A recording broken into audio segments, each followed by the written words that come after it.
This cramped, dimly lit room was not ideal for her battle, not by a long shot. Rajulia almost regretted her impulsive action, seeing as it had left her without the use of her bolter.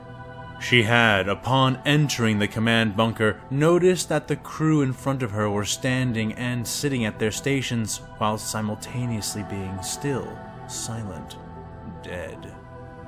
The Sororitas had assumed witchery and blown the corpses away with a full salvo of her bolter, only thinking to counter a possible ambush from her blind side the moment after her last bolt had expended itself.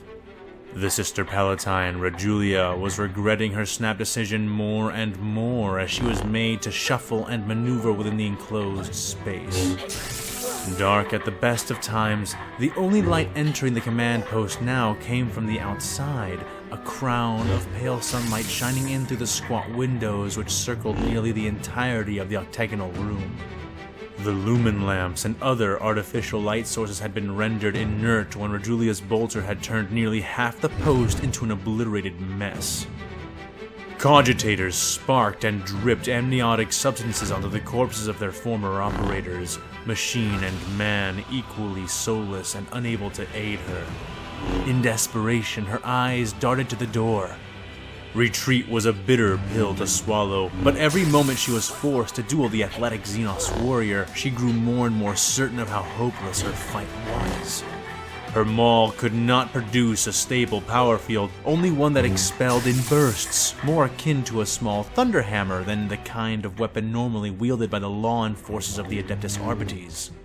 While this provided her with power, and with a method of forcing the foul Knight of Jedi back, it also meant that she could not lock blades with a man-shaped beast without destroying her own weapon in the process. The Crimson Razors had briefed her and her sisters extensively on these warriors after killing one of their masters during the initial invasion, and she knew well that she faced more than met her eyes in that dim chamber. These handicaps, paired with the cable-laden ground, dark environment, enclosed space, and psychic nature of her fierce foe, was just enough to make the sister consider escape in place of sure defeat. But alas, the door had sealed behind her even before she had blown away the cogitators.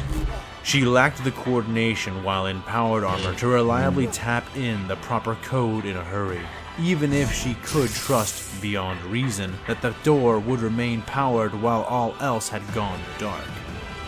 No, even retreat would not be possible. Rajulia discharged the bolt pistol she clutched in her left hand. She knew now not to aim for the damned Xenos directly, the creature using the warp to increase its own speed or even redirect the trajectory of her own bolts. No. Instead, she used the explosions caused by the bolts themselves, firing the weapons into the ground around them as she fought to deny the alien knight some of her potential avenues of attack. Rajulia felt her heart suddenly launch itself into her throat as the back of her heel caught on a thick, unseen cable which lay across the cluttered ground. She bit down on the dread, trained to harness such things in the instant they occurred, shifting her weight to turn her backward tumble into a full-powered upward kick. The Jedi backflipped from the path of the ruinous blow, her face impassive, as if all of this were merely a tedious chore for her. Rajulia rolled a dial on the handle of her power maul, further extending the shaft of the weapon as she whipped her hand back, smacking the floor behind her and creating a nearly deafening thump. The recoil from her power weapon giving her the push she needed to remain upright as she lowered her leg from the kick, power servos whirring and hissing with the movement. The Jedi had landed in a crouch and slowly, smoothly rose, saber forward.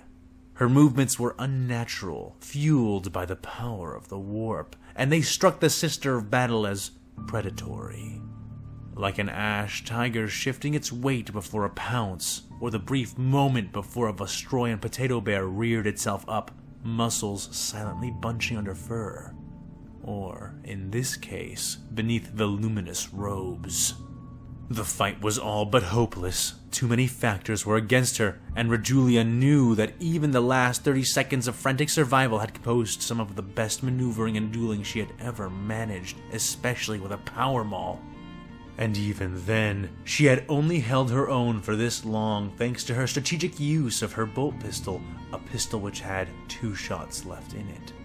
Her time was ticking down, and from the look on the alien warrior's face, that fact was no secret to either of them. She grit her teeth, controlling her fury as best she could. "Think!" she ordered herself. The brief pause she had been allowed would only last milliseconds more. Rajulia needed to think of something, or to buy more time to think of something. "Sneaking in and butchering our command staff. Just the kind of shadowy, dishonorable tactic I would expect from an alien witch and her order of heretics!" She spat. The sister spoke in Gothic. She had not had the time to even begin mastering any of the local languages, and she was only fluent in the most basic sentences of the local dialect.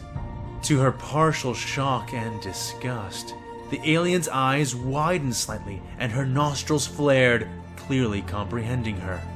"You have no right to speak of honor, butcher. You and your regime are killing millions here on Axum. Innocent men, women, and children. People who were living their lives well enough without the threat of your own order of murderers bringing death and misery for the crime of not being human enough." The alien said back, speaking an accented but understandable Gothic. Rajulia's eyes darted about. The room was so cramped, especially for her in powered armor, and without her helmet on, she had not the augmentations nor transhuman sight to overcome all the darkness and obstacles around her. Yet she steeled her mind and reminded herself that in all things the faithful find a way. "Yes, we have killed millions, and we will kill billions more. There is nothing we would not sacrifice, no act we would not commit, no height we shall not reach if it means the survival of humanity," Rajulia retorted. "Survival? If survival is what you seek, then why make war with the Republic? Why kill all these people? They are no threat to you," the Jedi said. Rajulia thought, but did not look down at herself as she went over her armaments in her mind. She had more magazines for her discarded bolter, but they would do her no good, and recovering the weapon was out of the question. The alien would skewer her without a second thought. "Ha! You think just because you are shaped like humans, just because your faces look like ours, that this means you have succeeded? That you have deceived us, the Emperor's chosen? You have already shown us your true colors, and even if you had not, we would already know of your ways before falling victim to them," the sister accused. The alien blinked in a perfect imitation of human confusion, even shock. "Shown our true colors? We have done nothing to earn such abuse from you and your Emperor. We were engaged in our own war, which had nothing to do with you, or with humanity in general," the Jedi said. Sister Rajulia also had 2 grenades, one a frag, and the other crack in nature. Even finding the right moment to reach down and snatch either one for use in the fight would be a tremendous challenge. Using the frag grenade in this kind of enclosed space would be suicide. After all, she was equipped with munitions sufficient to kill traitor space marines. Just one such grenade could fill the entire interior of the post with inescapable death. A bitter option, but one nonetheless. "More lies, witch! Spare me! I know what your Republic did to the Atlas of Steel. Hundreds of thousands dead in an instant! Would that you could show such fury to us on the battlefield, as you showed to those civilians who arrived, frightened and homeless, upon your doorstep! Do not feign ignorance of your sins!" Rajulia roared, edging slightly to the left. This time, the Jedi said nothing, but her countenance, so superior and detached before, was now clouded, troubled as the sister's words struck some kind of chord within her. Shakti did know what Rajulia was speaking of course she did. That was no surprise to the Sister Palatine. What was shocking was that the alien would even play at being troubled at all. Rajulia used the time to consider her last weapon, her crack grenade. The crack was a pseudo-magnetic sphere, housing within itself a shaped charge affixed to a gyroscope.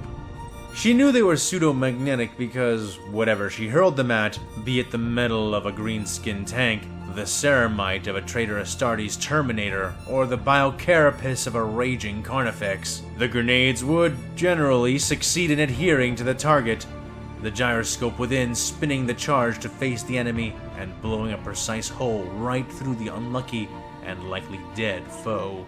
She doubted, however, that such a thing would work against the robes of the Jedi, and the blast radius on a crack grenade would not succeed in filling even this space, though it would likely do serious harm to an unaugmented human through the sheer change in air pressure. But such a thing was not something she could rely upon to kill the alien. She settled on her plan of attack, just as the Jedi began to speak again. That attack is a mystery, even to us. Please, we do not need to fight. There is clearly some kind of misunderstanding occurring between us. If you come with me, explain your context, your side of the alien began. Rajulia laughed, the sound a hoarse, humorless thing, a sound of tragic hatred, of malice burned so deep and ignited so powerfully that it was all the sister could do to laugh and not lunge out in an expression of her dire fury. You expect me, a holy maiden of the God Emperor, to surrender myself to you? An alien? An honorless witch? A petty heretical assassin? We stand amongst the dead, robbed by your hand and defiled by your psychic blight. And you have the audacity to even attempt to coax me into a surrender? The Jedi recoiled at the words, almost as if struck. She made no attempt to defend herself this time, merely grimacing, still looking troubled, but lifting her saber back into a proper, aggressive posture. Good. Accept this, Xeno.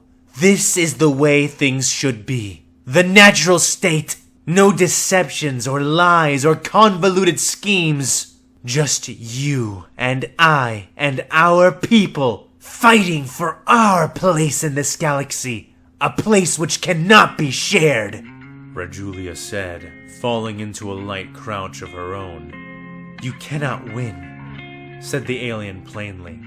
Rajulia smiled. You arrogantly think that because you have power over the warp, you are so formidable as to challenge me with such certainty? She said, shaking her head. I am a scion of the God Emperor's own will. His mandate made flesh. Within me is his word and his divine light. He is God of mankind, ruler of all, and I am his loyal daughter. What are you to that? She asked. The Jedi scowled. Your emperor is not here, mad woman. No amount of delusion or belief in your false religion will overcome me or my ally, the Force. Do not surrender to the promise of peace, the potential to end this war. Surrender instead to the certainty of your own death. Death no distant god, real or not, can avert. The alien snapped. She brought her hands together on her saber and leveled the blade towards Rajulia's throat. Death only I can avert, the Jedi Master asserted.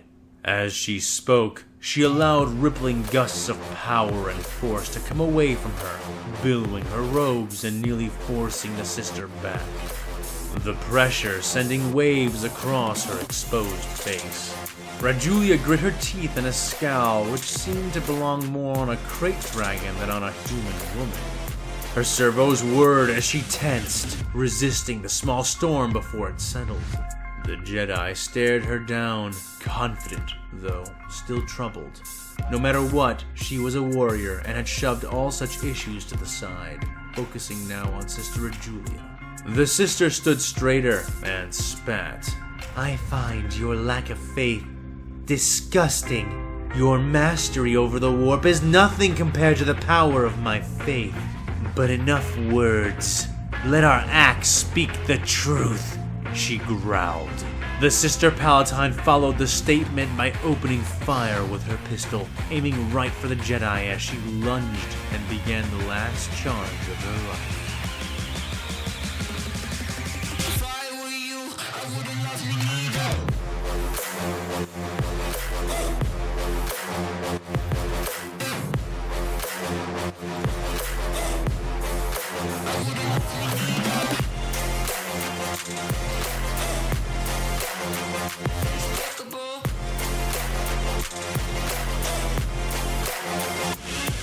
How I wish I told a different tale, where we chased the light and his love prevailed, but his blood ran cold and his skin went pale. She got a letter in the mail, said, I'm doing you a favor.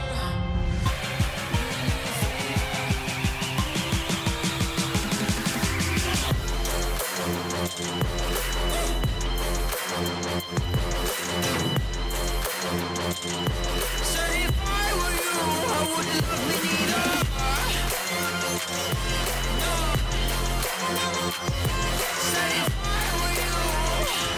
Said if I were you, I wouldn't love me neither.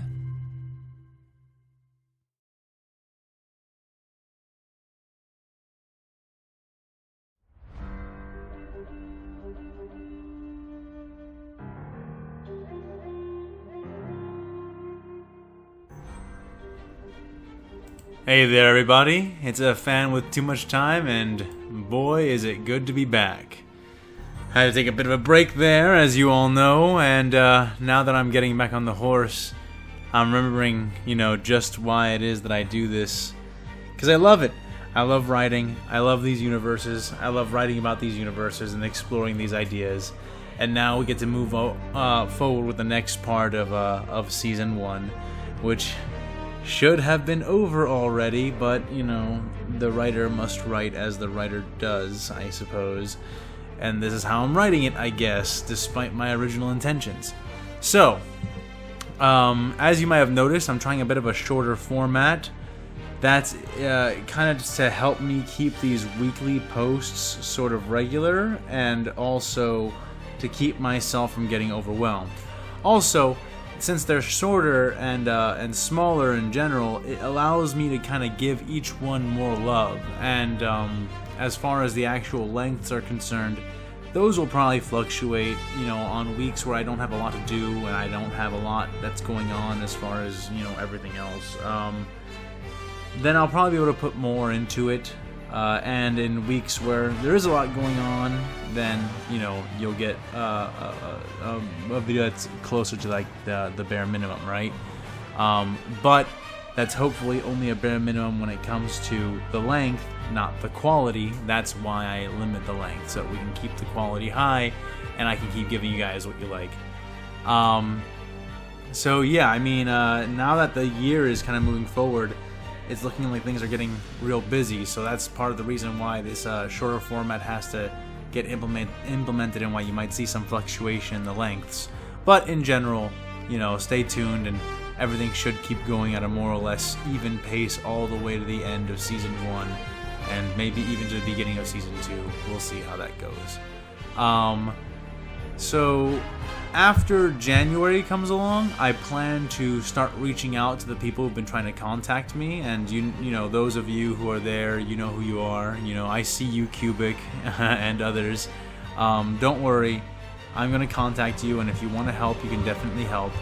I'm just kind of shy in real life, so it's just a little difficult for me to reach out to people and to stay in regular communication, because I'm shy, and that's just how I am. So there you go. And honestly, I think that'll be just about all I have to say for this video. Happy holidays, Merry Christmas, and I can only hope that this is the start of a great, fantastic new year. And honestly, I have to say, looking at what we're getting in Warhammer, looking at things like The Mandalorian, which is freaking fantastic. I fangirl over The Mandalorian so much, it almost embarrasses me. Of course, being the level of fan I am, I lost my shame long ago. But The Mandalorian, fantastic. Cyberpunk, fantastic. What else? Because there's so much that has come out. You know, we got a new video from Alpha Booster recently. Fantastic. We're clearly being well rewarded for having survived 2020. Whatever your disposition might be, we have finally made it through. And now God has chosen to rain down a little bit of mercy on us. And so, you know, gonna get that vaccine soon too. Soon things can go back to freaking normal. And God, that's gonna be wonderful, being able to go outside and act normal after a year of being locked inside. Yeah, man, you gotta believe I'm ready for that. Whew. And yeah, lots of big things happening. So I'm really hoping that this is the start of something great. And hey, again, one more time, you know, happy holidays, Merry Christmas. Enjoy your time with your loved ones. Enjoy your time with yourself. Enjoy the fact that you're here, feeling what you can feel, experiencing what you can experience, and that for a lot of things are just looking up. Looks like we might be getting some aid financially. Everything is looking pretty good. So, looking forward to the year, and I'll see you guys next time.